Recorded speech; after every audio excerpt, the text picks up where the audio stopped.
Berarti kalau misalnya ada suatu daerah yang misalnya PAD-nya banyak banget nih Pak, terus nggak bisa dihandle sama satu bendara penerimaan itu, solusinya ada bendara penerimaan lagi atau gimana? Maksudnya satu SKPD itu boleh punya lebih dari satu bendara penerimaan atau enggak? Bagus nih, kita cari ya.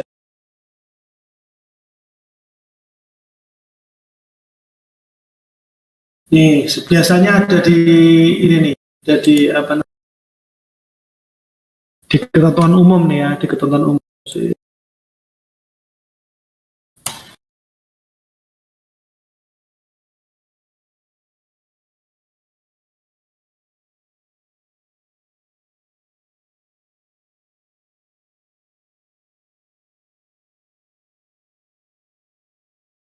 Kalau secara umum yang saya tahu bendara penerimaan satu saja, ya, cuma satu. Ini boleh nggak lebih dari satu ya?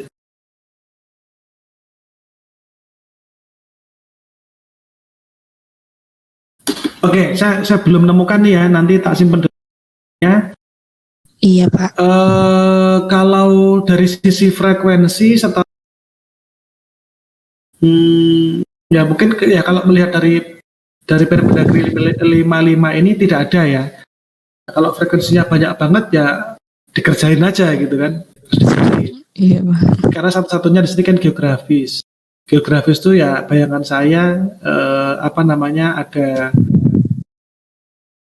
satu misalnya ada tempat wisata yang jauh. Yang kedua, ya sehingga bendera penerima pembantuan di sana. Atau sebenarnya bukan hanya tempat wisata ya, tapi memang ada pelayanan kesehatan di situ. Cuman masalahnya dia beda pulau sama si induknya ya. Ini saya sih ngerasakan waktu saya ke Ternate.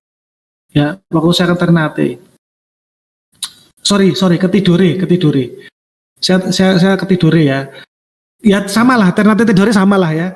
Ternate Tidore apa namanya itu bandaranya ada di Ternate, di lereng Gunung Gamalama. Ternate itu sebuah pulau, sebenarnya dia bukan pulau, dia itu gunung yang sangat gede banget, yang ujungnya keluar dari laut, dan orang-orang tinggal di situ ya, di situ. Dan pernah meletus nih, dulu tahun 80-an pernah meletus.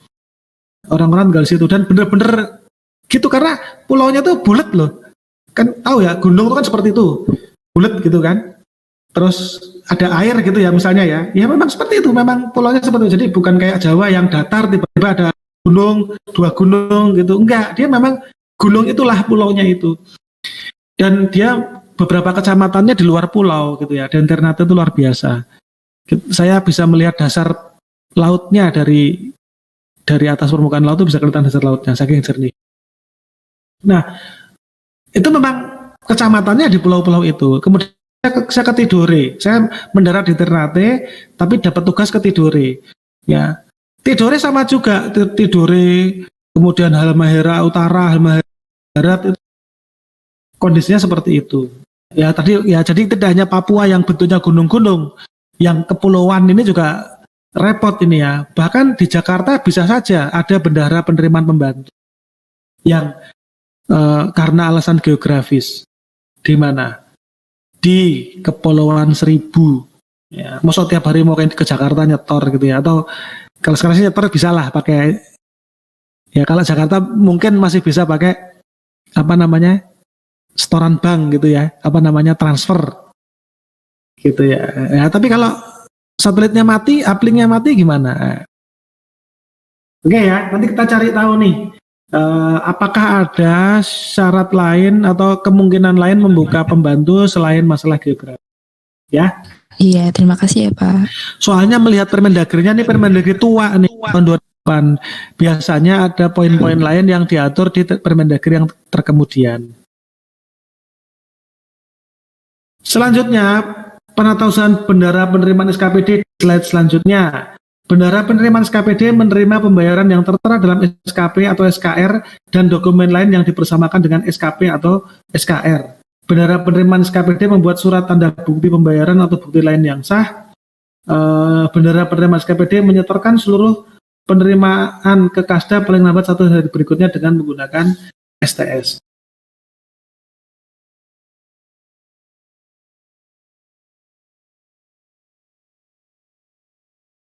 Ya, jadi bendera penerimaan itu menerima pembayaran itu sesuai dengan yang tercantum dalam SKP atau SKR. Apa ini SKP dan SKR? Ada yang tahu? SKP atau SKR-nya apa?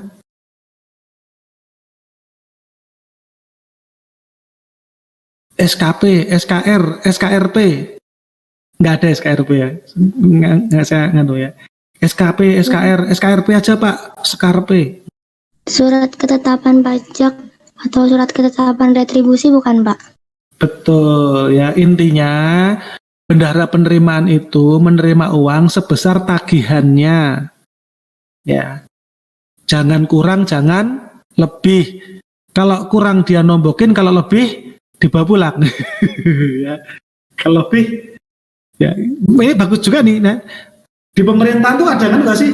Di pemerintahan itu ada cash short and exchange nggak sih gitu ya? Kalau di swasta ada tuh akun yang namanya cash short and exchange. Apa itu? Kalau tagihannya Rp572 kan nggak mungkin kita terima Rp572. Kita bisa terimanya Rp550 atau Rp560 kecuali bayarnya pakai edisi. Kalau pakai edisi bisa. Makanya cashless dengan edisi itu sebenarnya menguntungkan konsumen. Karena biasanya kalau di toko-toko ya dia belanja 18.372 itu dibulatkan jadi 18.500. Kalau pakai cashless kan cuman terdebet segitu ya. Nah intinya pokoknya dia terima itu berdasarkan SKP, di mana SKP atau SKR ini adalah semacam tagihan yang sesuai dengan kewajibannya si wajib pajak atau wajib retribusi. Kalau dia wajib pajak ya keluar dulu, oh tagihan pajakmu itu 2 juta gitu ya. Kalau dia retribusi, oh tagihan pajakmu itu 125.000 misalnya retribusi kesehatan ya. Nah dia penerimaan tuh pakai SKP. Nanti ketika dia setor ke RKUD maka formulirnya adalah surat tanda setoran. Artinya apa? Bahwa si bendahara penerimaan itu sudah menyetor ke RKUD kepada BUD ya, kepada RKUD sih, kepada RKUD. Tanda buktinya itu tanda STS itu nanti dua-duanya berguna ya. Bagi bendahara penerimaan itu bukti dia sudah menyetor, bagi RKUD itu bukti bahwa dia sudah disetori. Sudah disetor. Oke. Nah, kalau SKP dan SKR tadi adalah dokumen sumbernya, lalu pembukuannya di mana? Pembukuannya ada di 2 tempat. Yang pertama, buku penerimaan dan penyetoran bendahara penerimaan.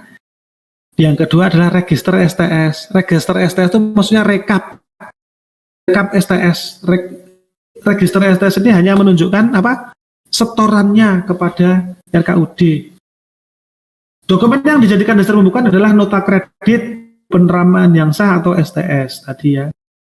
Nota kredit itu apa? Nota kredit itu adalah surat pemberitahuan, surat pernyataan ada uang masuk. Biasanya nota kredit itu dibuat oleh bank. Ya. Jadi gini ceritanya. Retribusi pajak dan retribusi daerah itu kan juga nggak semuanya ecek-ecek ya. Ada yang gede juga. Ya, ada yang gede juga. Contohnya misalnya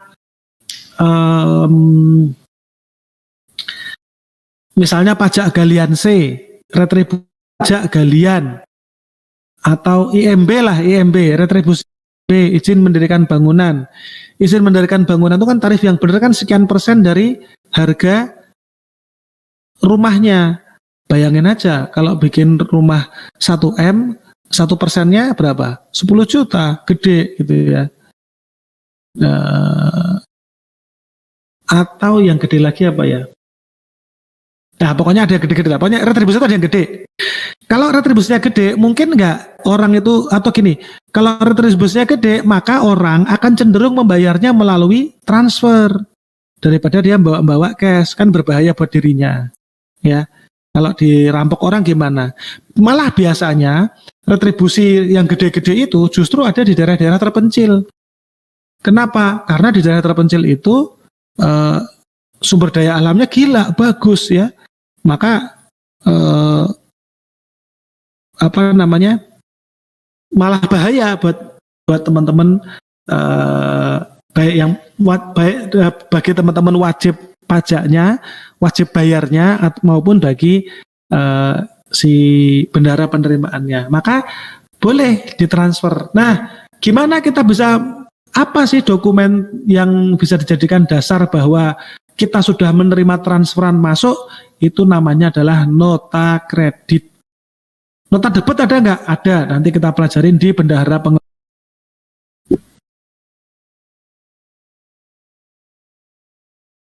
ya. Nih, jadi ada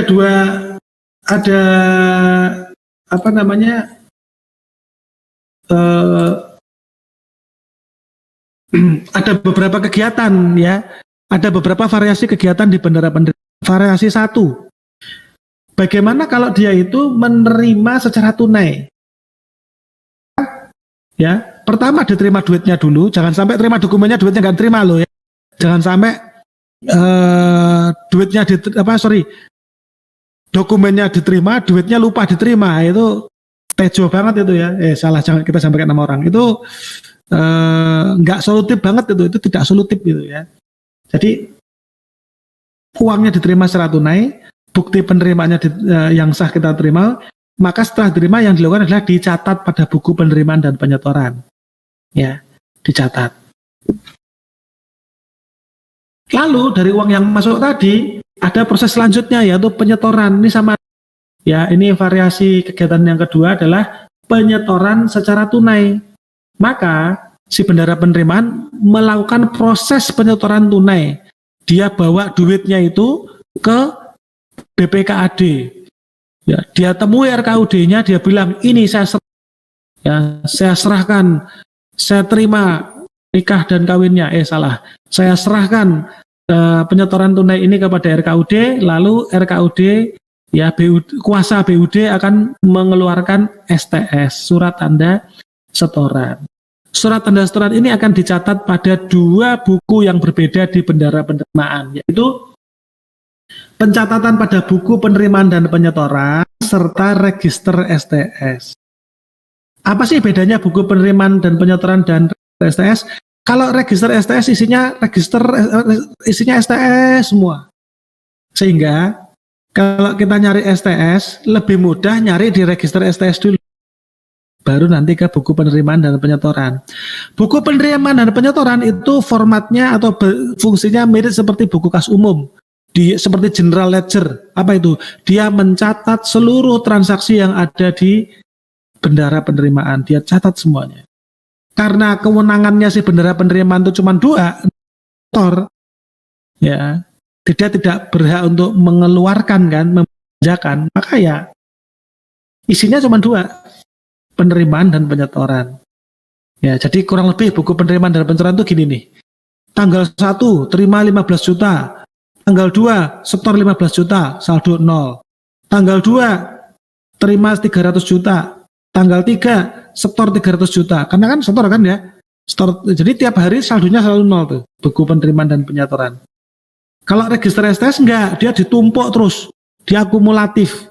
Ya. Sampai dengan Januari kalau kita lihat register STS, maka penerimaan di satker tertentu adalah 15 juta. Bulan berikutnya meningkat menjadi 35 juta. Bulan berikutnya menjadi 150 juta dan seterusnya ya. Sehingga totalnya dapat sekian. Nah, padahal kan duitnya nggak ada, nggak dipegang. Itu duitnya selalu habis disetorkan kepada bendahara umum daerah ya. Tapi dengan register STS ini kita bisa tahu akumulatif penerimaan dari tiap Pak, tadi itu buat penyetoran. Kalau misalnya bendahara penerimaan nerimanya dia transfer, jadi dia stornya transfer atau nanti tetap dalam bentuk tunai gitu? Enggak. Boleh. Oh, berarti sesuai kan? Kalau dia tunai ya dia berarti store-nya tunai. Nanti kalau dia transfer Enggak. oh bebas. Bebas. Oh nggih.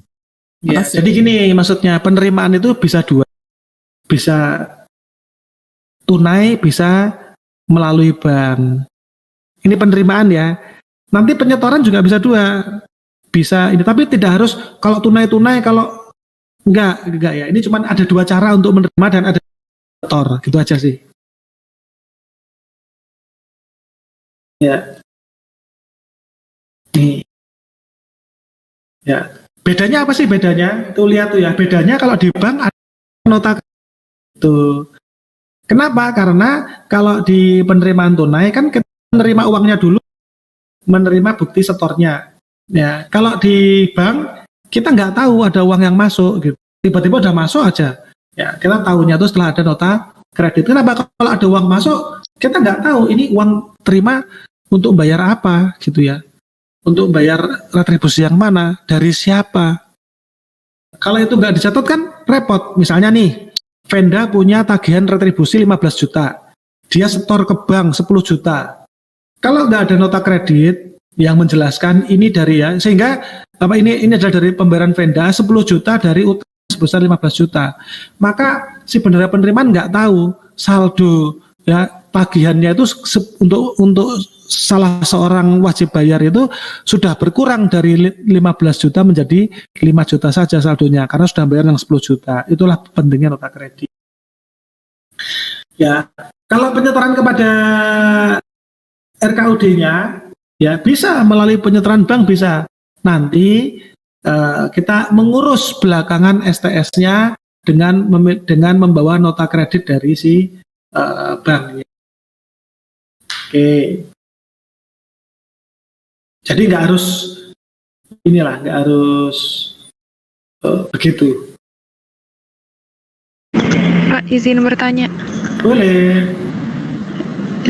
Misalkan bendahara penerimaan itu dia menghilangkan dokumen STS atau nota kredit, tapi uangnya udah masuk, itu ada konsekuensi yang harus ditanggung sama bendahara penerimaan nggak Pak? Ya disuruh cari dokumen lainnya, Pak. Suruh bikin. Kalau nota kreditnya hilang kan gampang. Tinggal ke bank lagi minta nota kredit yang baru, bisa. Kalau STS hilang, gampang juga. Dia datang hilang ya, bikinin baru lagi dong. Kan STS yang ngeluarin si kan ya dibikinin lagi. Itu sih kira-kira. Kalau sekarang kondisinya gini, pokoknya Pak dia ngilangin barang ngilangin dokumen. Ya menurut saya sih dia bikin surat pernyataan aja. Surat pernyataan saya menghilangkan dokumen penerimaan sebesar 15 juta. Karena di sini ada kata-kata kok boleh pakai dokumen lain yang dipersamakan gitu ya. Iya Pak, makasih. Sebenarnya kalau dia hilang dia itu menurunkan pengendalian loh. Artinya kalau ada STS hilang 50 juta, kalau dia ngambil 50 juta dari rekening itu kan nggak ada yang tahu ya, karena nggak pernah ada cross checknya, digelapkan jadinya ya, digelapkan atau digelap. Kalau nyebut gelap jangan dekat-dekat saya ya, nanti saya sindir. Pembukuan bendahara penerimaan ini ya, gimana kalau gini, ini di 17 ini menarik nih ya, 111 ini menarik. Ada wajib bayar yang harusnya bayar ke bendahara penerimaan, tapi dia nyetor langsung ke RKUD. Ya, loh kok bisa? Ya bisa. Misalnya retribusi pajak galian C. Dia menggali, ya tadi ya, contohnya antara bendahara penerimaannya ada di Pulau Halmahera, sementara Halmahera Utara ya, Halmahera, dia kecamatan yang masuk ke Tidore misalnya. Jadi kejadian yang mengakibatkan munculnya retribusi daerah ada di Pulau A, tapi dibayarkannya di Pulau B langsung ke RKUD. Boleh nggak? Boleh. Nah, ini kan berarti uangnya masuk dulu ke RKUD. Sementara si siapa namanya nih, si bendahara penerimaan nggak tahu kalau ada uang masuk dari rekeningnya dia, ya dari akunnya dia. Ada retribusi X untuk SKPDY gitu ya. Aduh, saya kok susah. Tadi lah ya, ada retribusi Golian C atas nama PT Sindu Perkasa. Dia bayarnya ternyata langsung ke RKUD, nggak. Kan harusnya di pembukuannya bendahara penerimaan tetap dicatat ya. Kalau enggak, nanti dia seolah-olah di bendahara penerimaan tagihannya itu tidak terbayar ya. Kan SKP-nya yang munculkan kan si SKP SKR-nya kan yang memunculkan si SKPD di tempat bendahara penerimaan itu. Ini ada 50 juta untuk PT Sindu Perkasa. PT Sindu Perkasanya membayarkannya langsung ke RKUD. Kalau dia nggak lapor kan tagihan ini dianggap tidak lunas gitu ya. Tapi dimungkinkan ya. Maka nanti akan ada proses pemberitahuan dari RKUD kepada si bendahara penerimaan untuk mencatatkan pada buku penerimaan dan penerimaan di bendahara penerimaan atas penerimaan yang langsung diterima di RKUD.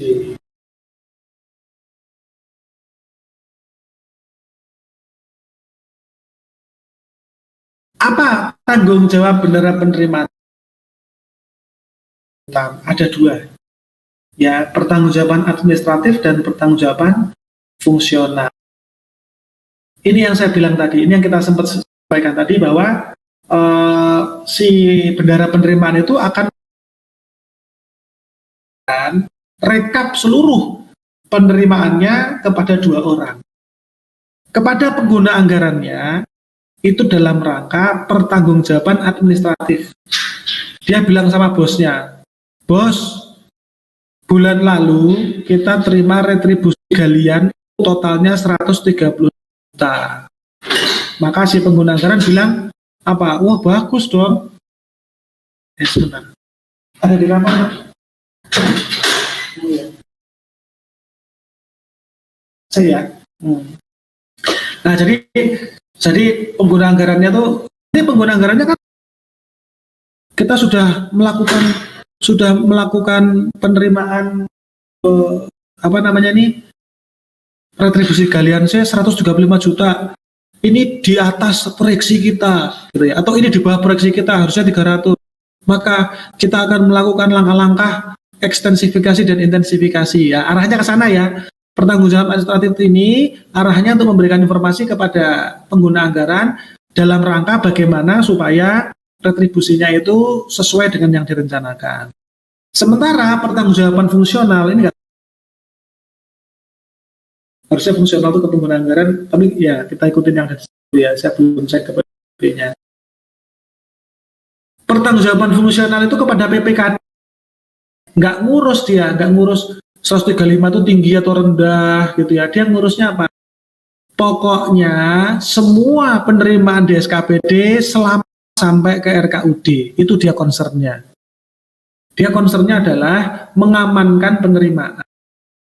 Sementara kalau PA, dia untuk pertimbangan yang lain lagi ya, oh ini kelebihan nih. Kalau kelebihan berarti, bukan kelebihan, maaf, di atas targetnya nih, maka kepada petugas yang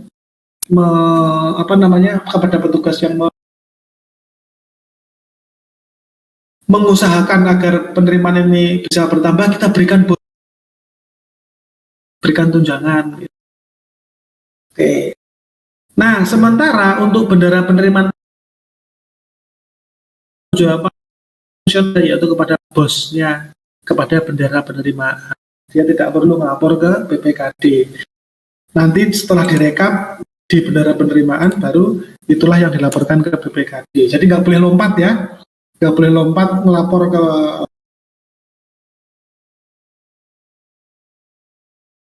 pertanggungjawaban fungsional berupa buku penerimaan akhir bulan dilengkapi dengan register STS dan bukti penerimaan yang sah dan lengkap. Bagaimana sih caranya si bendahara itu? Oh, kita taruh dulu. kita ke luar topik dulu. Bendahara sudah jadi profesi fungsional ya. Ada profesi fungsional yang menggagas adalah DJA dan DJPP. Jadi nanti kalau teman-teman jadi bendahara itu ada tunjangan lebih. Saya dulu pernah jadi bendahara, tapi belum ada aturan dapat tunjangan gitu ya. Saya dulu bendahara pengeluaran sih, ya untuk proyek yang didanai dari donor dari UNDP, United Nations Development Program, ya. Itu enak itu. Saya hampir nggak kerja itu. Kenapa? Karena yang melakukan semuanya adalah liaison officer dari UNDP. Gitu ya. Jadi UNDP-nya itu kan gini nih ceritanya. UNDP itu punya proyek di Indonesia. Unit saya kedapatan melaksanakannya dengan dana dari UNDP. Maka yang berkepentingan supaya programnya terlaksana siapa? Dua pihak, kita, pemerintah Indonesia, dan juga UNDP. Maka mereka juga akan concern terhadap penatausahaan jalannya proyek tersebut. Pokoknya mereka tuh meyakinkan bahwa mengambil langkah-langkah supaya yakin bahwa satu, proyeknya terlaksana dengan baik, dua, penatausahaannya juga benar.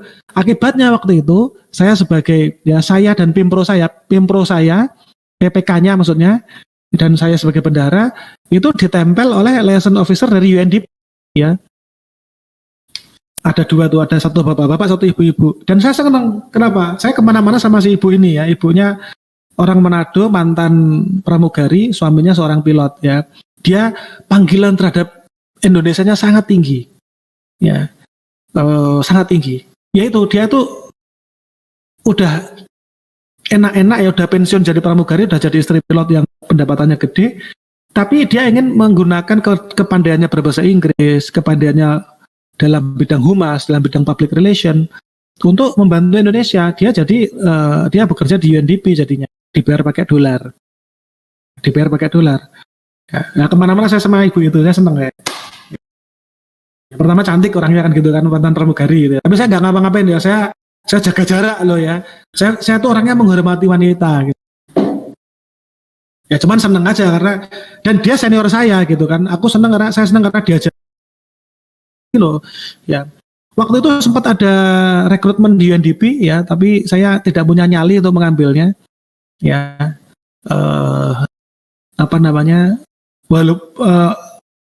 Saya lupa, saya sempat masukkan application enggak ya. Pokoknya artinya gini, waktu saya dapat rekrutmen, dapat peluang itu, saya udah tahu cara kerjanya tuh ya, nanti kayak si ibu itu gitu. Nanti saya akan kerjakan, saya jangan ngerti sebenarnya, tapi saya nggak punya nyali lah ya. Saya masih takut padahal sebenarnya teman-teman saya yang ngambil itu juga ada ya, teman-teman yang pindah ke World Bank ya, dan mereka gimana? Mereka jadi kan saya kalau keluar harus ganti rugi ya. Kalau saya waktu itu kan saya baru lulus 2-3 tahun tuh. Kalau saya keluar kan ganti rugi tuh. Ikatan dinas 3N+1. Ternyata sebenarnya ya ganti rugi 3N+1 itu cukup terbayar dengan gaji di UNDP selama beberapa saat saja gitu. Tapi saya terlalu bodoh lah. Enggak tuh, enggak nyesel tuh. Kalau saya nyesel, saya enggak ketemu Venda, enggak ketemu Ahdan ya. Gini teman-teman, saya tuh merasa bahwa dunia itu tidak hanya sekedar walaupun uang itu penting ya. Tapi value yang sesungguhnya adalah apa yang bisa kita kontribusikan gitu. Ya, apa yang kita bisa kontribusikan.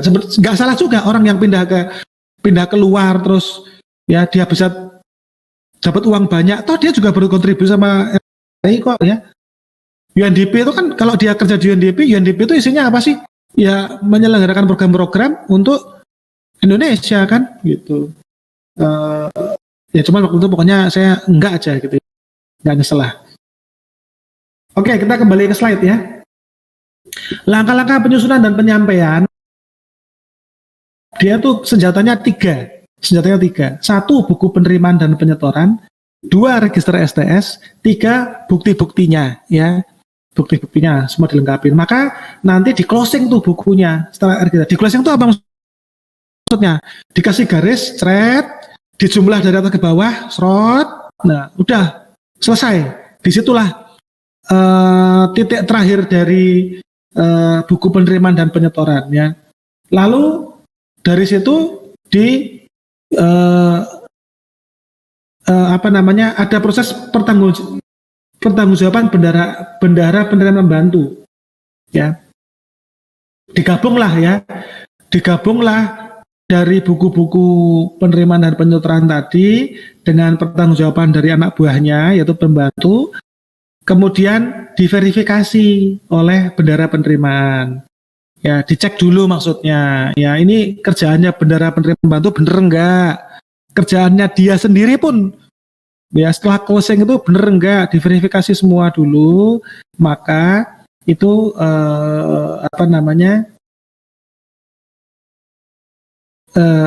menghasilkan pertanggungjawaban yang utuh. Kemudian baru dari hasil kumpulannya tadi itu si bendahara penerimaan akan menyetor ke pihak baik itu ke pengguna anggaran sebagai pertanggungjawaban administratif maupun kepada PPKD sebagai pertanggungjawaban fungsional. Gampang ya jadi bendahara penerimaan. Bendahara penerimaan tuh godaannya nilep ya. Godaannya nilep. Kalau dia itu orangnya lurus-lurus aja, wah, terima duit storin apa susahnya ya. Selanjutnya ini pertanggungjawaban administratif itu bentuknya adalah LPJ, laporan pertanggungjawaban. Ini semua nanti formatnya ada di PP 58 dan Permendikbud ya. Kemudian LPJ bendahara penerimaan itu dan memuat informasi tentang rekap penerimaan, penyetoran dan saldo kas yang ada. LPJ tersebut dilampiri dengan satu buku penerimaannya yang telah di closing tadi. Ya, buku penerimaan itu kan harusnya kan kalau di closing berapa jumlahnya? 0 karena dia terima store ya. Register STS kalau di closing jumlahnya berapa? Akumulatif karena dia penerimaannya doang. Penyetorannya doang ya. Nggak ada penerimaannya, penyetorannya doang. Lalu bukti penerimaan yang sah dan lengkap biasanya dinomorin tuh. Dan pertanggungjawaban bendahara penerimaan pembantu. Kurang 3 slide lagi selesai.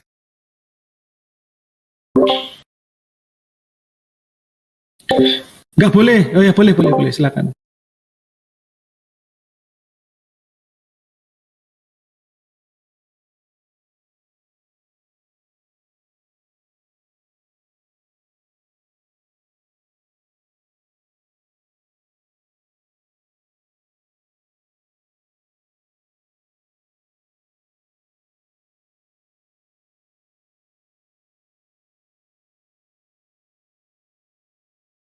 Nah, pertanyaan bagus nih. Ya. Oke, secara alur logika itu betul harus ada verifikasi dari bendahara penerimaan dulu. Kalau ada yang perlu direvisi segera direvisi karena waktunya cuma sebentar, gitu kan ya. Setelah dikumpulkan, nanti setelah balik lagi ke bendahara pembantu revisiannya, maka baru bisa menyusun pertanggungjawaban di level bendahara penerimaan, bisa bikin LPJ ya. Pak, apakah mungkin mundur? Jawabannya tidak menurut aturan ya.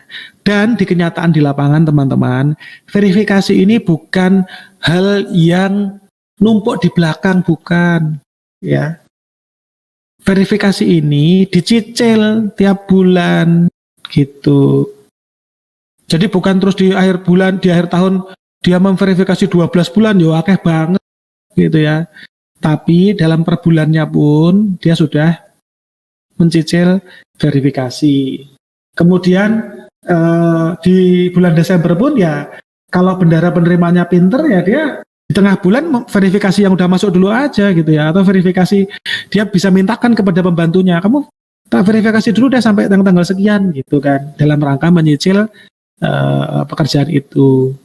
Pekerjaan itu kalau dicicil mudah kok. Ini sebuah perkataan yang saya sendiri sulit untuk melaksanakannya ya.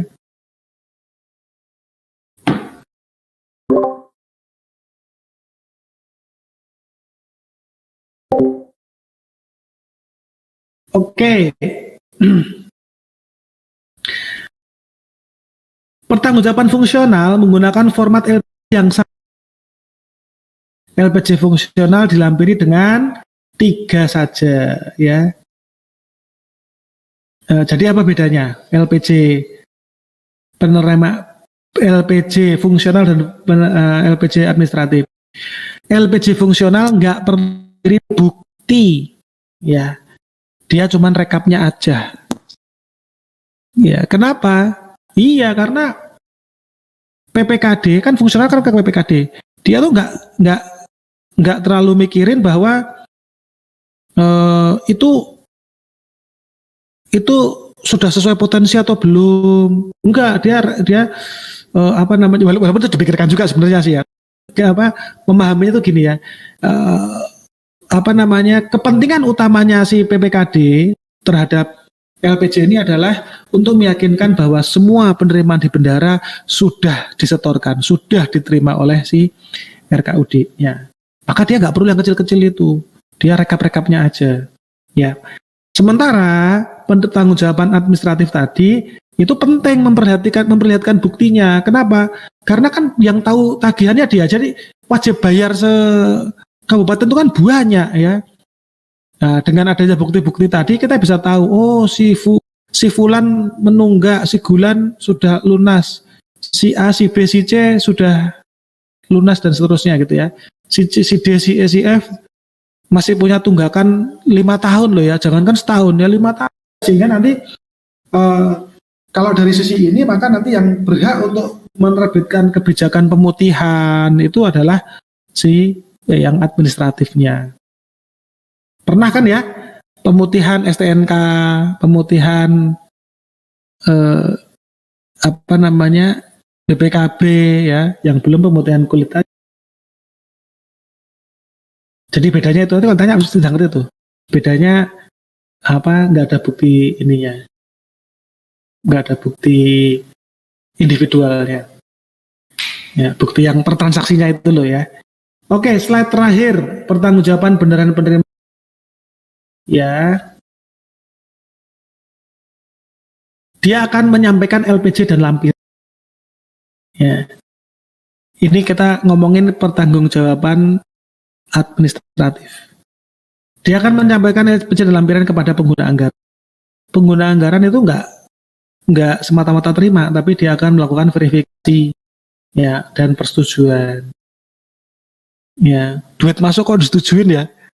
Ya, jadi persetujuan itu maksudnya persetujuan bahwa LPG-nya diterima. Lalu ada proses penyempurnaan apabila ada masukan, maksudnya gini. Ya, setelah diverifikasi nanti masih ada kemungkinan untuk direvisi. Baru bisa menghasilkan LPG fungsional.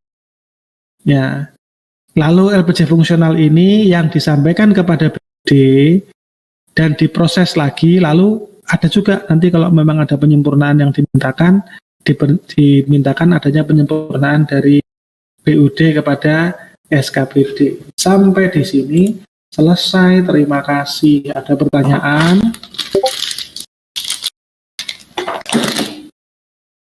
Cukup jelas, cukup bisa cukup bisa meninabobokan teman-teman dalam ini ketiduran.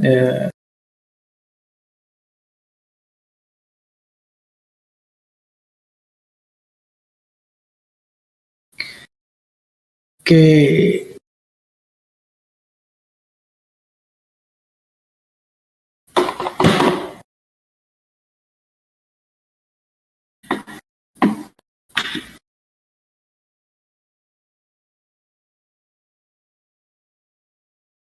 Izin bertanya Silahkan. mengenai ini, Pak. Itu wajib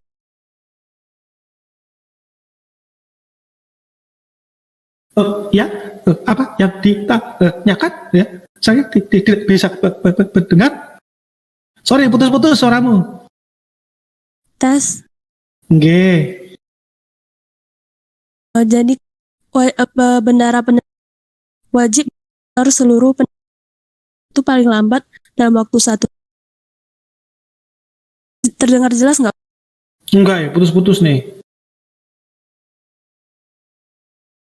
Ya udah saya ketik aja deh. Oh iya dong, dengan senang hati ya. Silakan.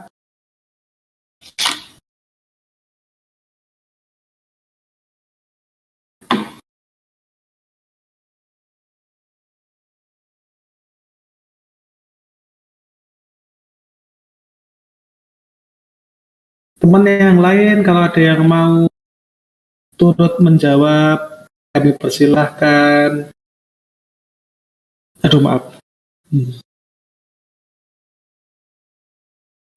Ya, untuk format buku penerimaan ya bisa dilihat di di PP ada nggak ya?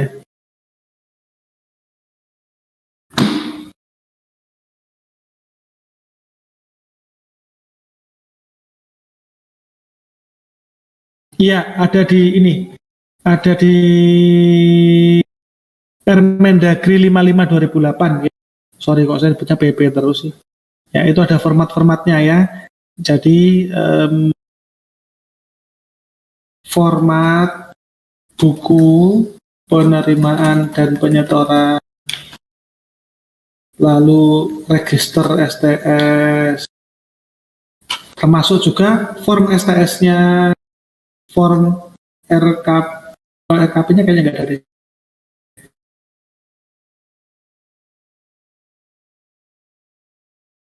Form LPJ-nya ada di Permen 2008. Ya, di search dulu aja, kalau nggak ada tak kasih. Tak kasih aja ya. Ya.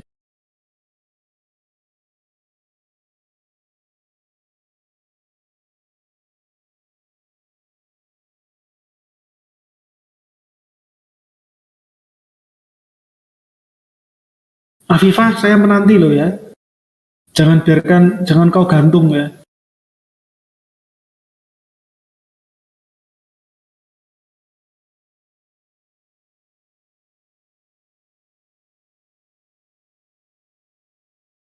Teman-teman yang lain ya silakan juga.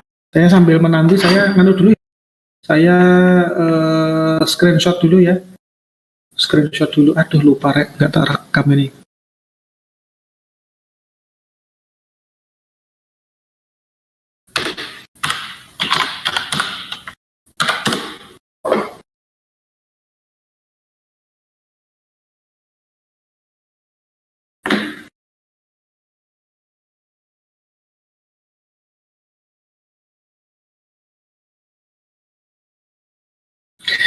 Satu jam tersisa di ini kita. Sekarang tanggal 2 Desember ya. Udah 2 Desember aja.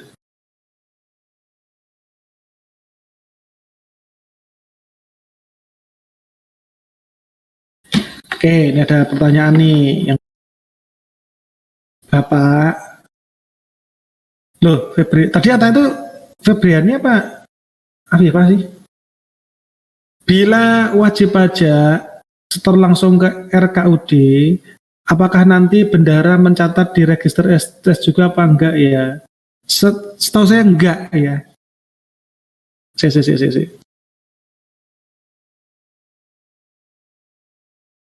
Iya, berarti pencatatannya hanya di penerimaan. Oh, dicatat ya. Karena nanti kan dia tetap harus mencatat di buku penerimaan tuh. Ya. Nah, kalau misalnya nggak ada STS-nya, nanti buku penerimaan dan penyetorannya jadi nggak balance. Ya, nggak nol nanti. Ya, maka mencatat di register juga.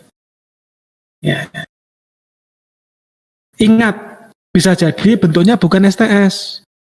Bentuknya apa? Dokumen yang dibersamakan dengan STS. Maksudnya gini nih, bisa jadi RKUD itu mengeluarkan sebuah surat, ya, entah apa nama dokumennya, yang menyatakan begini, wahai bendara penerimaan, kami sudah menerima setoran dari wajib retribusi namanya Febriani,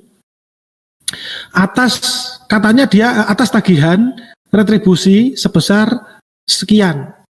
Sebesar misalnya 50 juta. Denda karena melanggar protokol kesehatan di Petamburan misalnya. 50 juta. Dia store-nya langsung ya. Nanti si RKUD-nya akan mengeluarkan surat gitu kan ya. Nah, surat pernyataan ini bisa dicatat di buku penerimaannya si Bepen dan juga di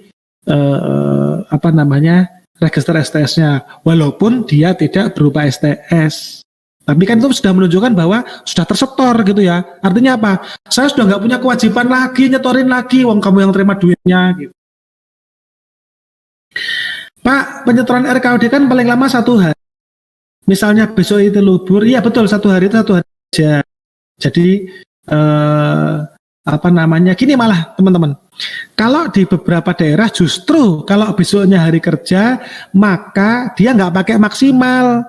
Dia pakainya apa? Malam itu juga disetor, dienolin. Ya, itu hampir di semua daerah seperti itu. Jadi bukannya menunda, tapi malah dipercepat. Ya, kalau besoknya libur gimana? Percepat. Dan itu lebih baik. Kenapa? Karena itu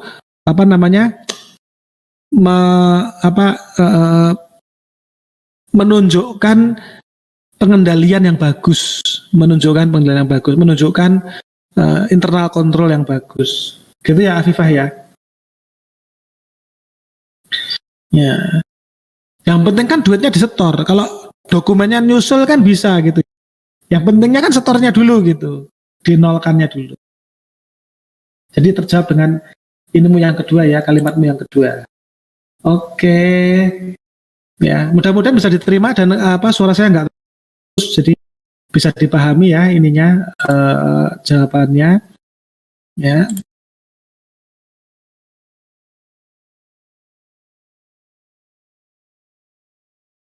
Oke,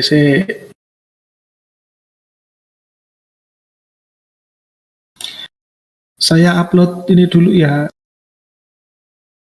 di kuliah ya, biar sayanya tenang, nggak dikejar-kejar. Baik teman-teman, karena sudah selesai latihan ya yang harus Anda kerjakan di dalam waktu kelas ini. Nanti tak berikan link submissionnya ya, yaitu soal seperti ini. Deng, deng, deng, deng.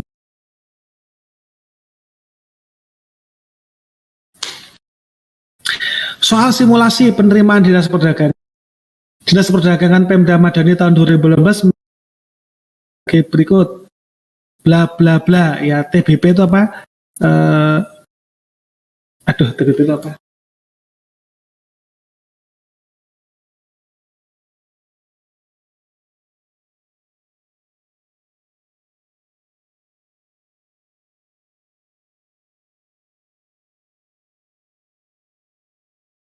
Tanda bukti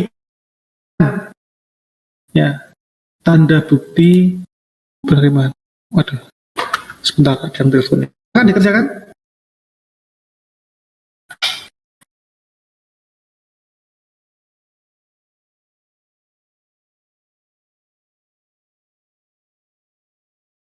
Izin bertanya Pak, itu untuk laporan pertanggungjawaban sama bukunya itu nggak ada format resminya gitu?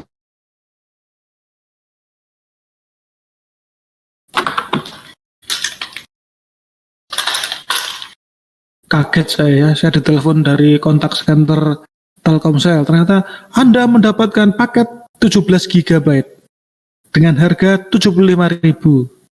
Murah sih. Cuman saya punya First Media ya Mas, sorry ya. Dia mungkin tahu ya, ini orang kok belinya kok yang paket yang 30 ribuan, yang 4 GB terus ya. Kasihan banget lah ini bapak ini ya. Padahal dia pengen nonton YouTube itu kayaknya tuh ya. Tawarin 17 GB gitu.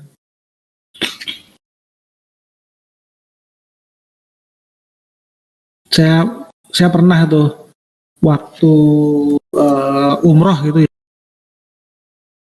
Waktu luar negeri lah gampangnya, waktu luar negeri saya beli paket roaming ya, ternyata saya ngelewatin 31 Desember akhir tahun ya, begitu bangun pagi mati itunya paket datanya karena apa namanya, karena sistem roamingnya, sistem di Telkomselnya itu ini apa seperti terhapus atau terupdate gitu ya, karena gara-gara ngelewatin waktu. Waduh, repot kalau lagi kayak gitu ya. Untung saya nggak seperti kasusnya Pak Bintang, siapa, Ilham Bintang ya, di luar negeri nomornya mati, rekeningnya dikuras gitu kan ya. Soalnya di rekening saya juga nggak, ya cukup lah, tapi nggak banyak gitu. Alhamdulillah. Oke ya, silakan nanti sini pertemuan 8 kan ya. Pertemuan 8 saya berikan link untuk menyerahkan. Ini dikerjakan pakai Word, boleh pakai apapun. Ya, yang penting dikumpulkan. Ya, assignment. Pak, izin bertanya. Nggih.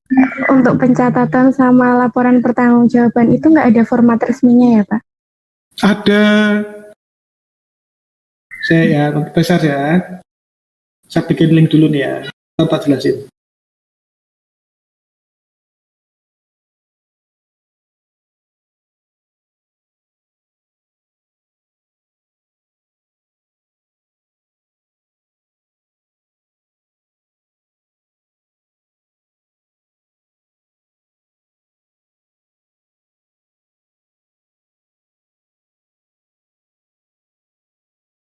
Ini 516 kan ya?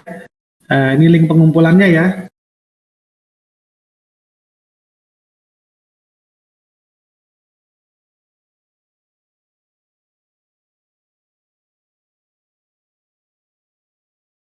Mungkin tak masukkan nilainya apa nih ya, nilai kuis kali ya.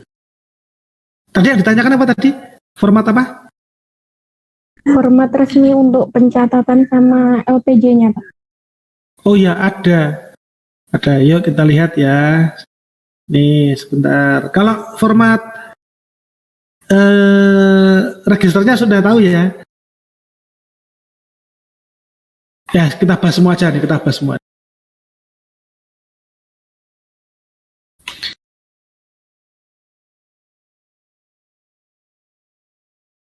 Oh, saya carikan yang anu aja deh.